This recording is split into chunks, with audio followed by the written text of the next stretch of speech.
साळेगाव आणि सिंदी काळेगाव शिवारात दरोडेखोरांचा धुमाकूळ। 2 ठिकाणी दरोडा टाकून 3 जणांना केली बेदम मारहाण। जालना जिल्ह्यात गुन्हेगारीच्या घटनात प्रचंड वाढ झाली असून या गुन्हेगारीमुळे जनता हवालदिल झाली आहे। शुक्रवार दिनांक 12 ते 13 जानेवारीच्या मध्यरात्रीच्या सुमारास साळेगाव आणि सिंदी काळेगाव येथे दरोडेखोरांनी धुमाकूळ घातल्याची घटना घडली। यामध्ये 2 ठिकाणी दरोडा टाकून 3 जणांना कुऱ्हाडीने बेदम मारहाण करून लूटमार करण्यात आली आहे। जालना तालुक्यातील सिंदी काळेगाव आणि साळेगाव शिवारात शुक्रवारी मध्यरात्रीच्या सुमारास सशस्त्र दरोडेखोरांनी 2 वस्त्यावर धुमाकूळ घातल्याने नागरिकात भीतीचं वातावरण निर्माण झाले। गेल्या 8 दिवसापूर्वी साळेगाव शिवारातील कुक्कुटपालन केंद्रावर ठेवलेल्या 20,000 रुपये किमतीच्या सोयाबीनची चोरी झाली होती।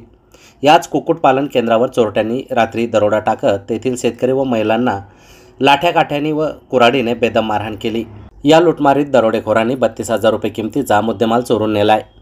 त्यानंतर सिंदी काळेगाव शिवारात राजू गिराम या शेतकऱ्याच्या शेतावर दरोडा टाकून तेथे ही लुटमार केली। यामध्ये सोन्याची पोत चोरून नेल्याचं सांगण्यात आलंय।